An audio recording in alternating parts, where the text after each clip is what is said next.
I'm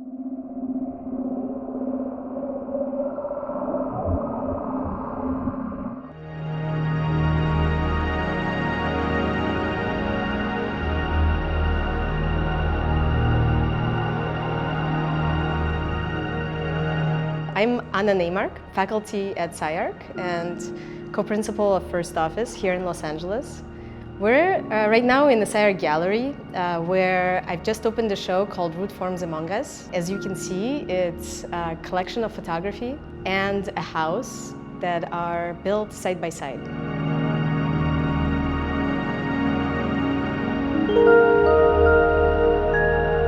The title of the exhibit is based on rude stone monuments, which is actually a technical term for these megalithic stones, which belong to a time well before our own, 4000 BC. They're called rude stone monuments because they're made out of rude stones, not hewn, which is to say they're not cut, but they are assembled and placed one on top of another. There was a connection, I think, for me, between this kind of technical term, root stones, and maybe an idea about contemporary sensibility, about root forms. First of all, to say that they're among us, which is to say that they're in our landscape and they exist contemporary to our own time. Somehow, maybe they formulate for us a kind of idea for a new aesthetic, or for an aesthetic that has always been present and can now become really part of our sensibility.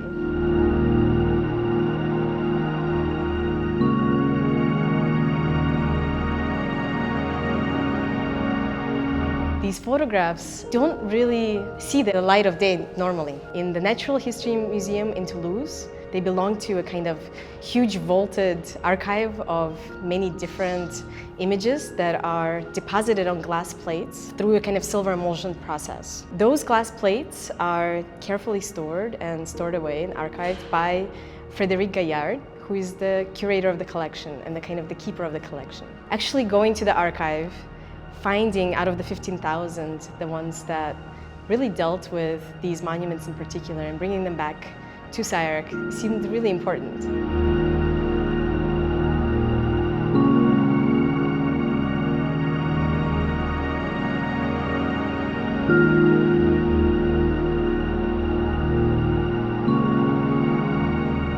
The two photographs that I'm standing next to juxtapose two different scenes in the landscape. On the right-hand side, there are three people sitting on top of a dolmen, which is a 6,000-year-old monument. And on the left side, there are some people sitting on top of a car, which for 1880 is a kind of technology almost of the future. To me, the photographic process is a technology that brings together very disparate things. And to say that somehow a technological object and a prehistoric monument could be placed side by side as equals.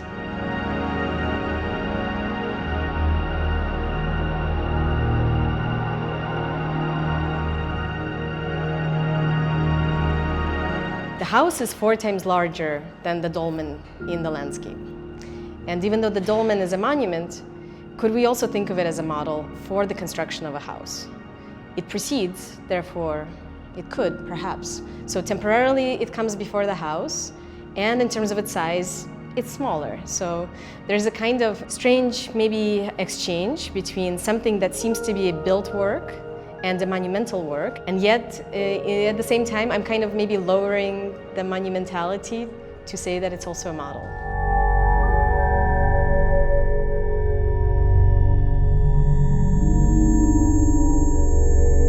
One thing that was important was to translate what happens to a stone monument when it enters 2020. From the point of view of construction, from the point of view of material finish and the kind of aesthetic. This is not made out of stone.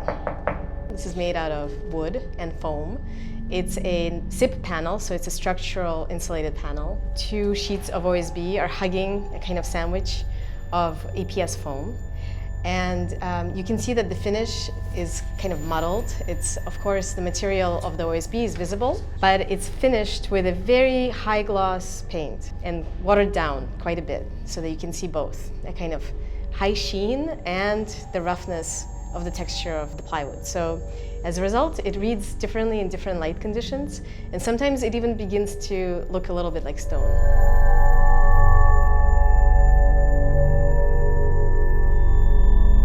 is the model of the house that we're in. We're inside of the space. This is the bathroom. The bathroom is just one of the elements. Others are closets, kitchens, storage spaces, pantry, maybe an area for a library or a desk. So how these things get positioned is very similar to how maybe a stone might get positioned on the ground.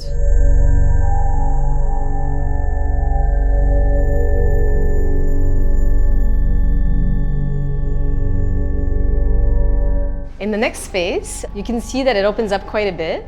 And now there are two more stones, in a way, legs, I call them, that hold up the roof. One of them could be a closet, another one could house a bed. When we look at the real estate listings, it always says 2 bed, 2.5 bath. You know, we always count things through bedrooms and living spaces. And I think that this house does something slightly differently in that we're not counting the spaces for living, we're counting the infrastructural walls and all of the utilities. And somehow those things are as important as the living spaces. So we're thinking more about the walls and all of the infrastructure that's necessary for living.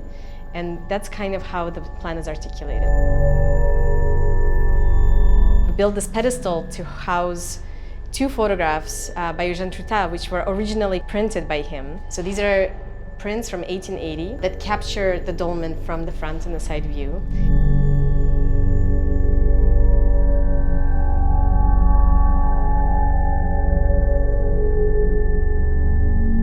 So now we're on the roof of the house. It's occupiable thanks to Matt Melnick, the structural engineer, who really thought through the ways in which the SIB panels come together. The span of the roof is 16 feet. Then there are beams and sill plates that tie it back to the legs. On either side, there are parapet walls that hold it together, but also bring out the profile of the original dolmen monument. I like to think of these a little bit like foam core, the material that we use to make models from. You can kind of see how it actually cuts the line and again, a kind of reveal of the construction of the piece.